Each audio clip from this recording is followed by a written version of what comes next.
not much influence.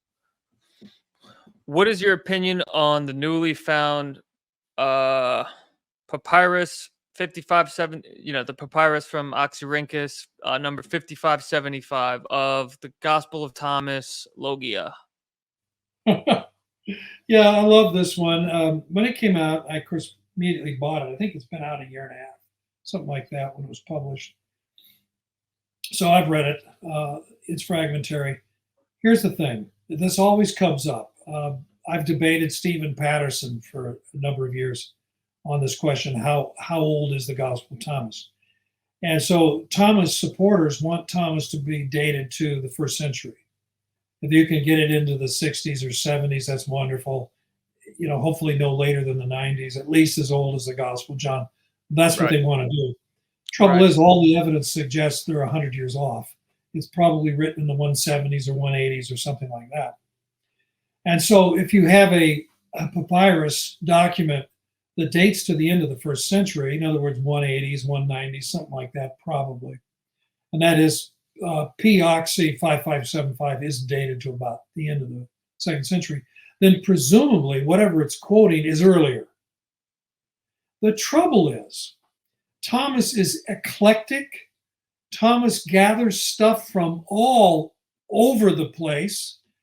And so just because you happen to have one verse in Thomas, it happens to be Thomas verse 27, if you want to know. So you have one verse that is not exact, but pretty close to 3 or 4 lines in this fragmentary text found at Oxyrhynchus. That doesn't mean the author is quoting from Thomas.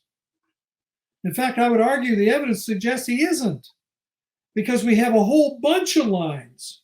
Are we to believe that he's got Thomas in front of him, and only when he comes to these particular lines, he quotes some of 27 and then ignores the rest of it?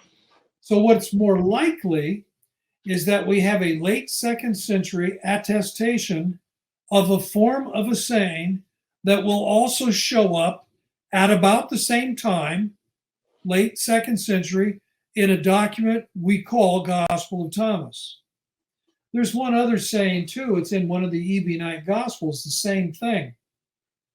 Does this prove that, that the Ebionite Gospel has quoted Thomas? The Ebionite Gospel in this particular case, we think dates to about 140. So if it's quoting Thomas, then Thomas must be earlier than 140. No, it's the same thing. We have one saying in a different context that shows up in an Ebionite Gospel. Thomas is quoting stuff from all over the place. Right. So it's likely the other way around. Thomas is like a proverbial vacuum cleaner. It's going around sucking up stuff wherever it finds it, and it could be early stuff. I mean, he's quoting Paul after all. And so he's got Dominical tradition, Pauline tradition, apocryphal, pseudepigraphal stuff all over the map, and it's brought together and reflects Syrian Christianity that's elitist and ascetic as it existed in the second half of the second century. That's Thomas, and it shows up everywhere. And so Oxyrhynchus Papyrus 5575 doesn't overturn that. Instead, it is in keeping with this general observation. Gotcha. Yeah, I'm just thinking about that a little bit. Yeah, if anything, it just proves that, that there might have been earlier sayings circulating about Jesus that we don't necessarily know much about, but that, they were used by Thomas, the Gospel of Thomas. Some of them were. Yeah, and we don't have to speculate. We know it. Right. There are over 300 sayings floating around that are agrapha. That is not written in the canonical Gospels. They're in a variety of sources, patristic and otherwise. So there were sayings, and these have been critically studied. They all boil down to 6 or 7 that have the slightest chance of being genuine outside of the canon. And Ottfried Holfius, he's retired now, but at Tübingen years ago, he did a study of the best candidates, and he concluded not one of them is a genuine Jesus saying outside of the Gospels. He said 3 or 4 you could take a hard look at, but even Not then, not one of them. That's what he not concluded. one. He doesn't think one of them is a genuine dominical saying that has survived outside of the canonical Gospels themselves. Who is that author? Ottfried Hophius, Hofius.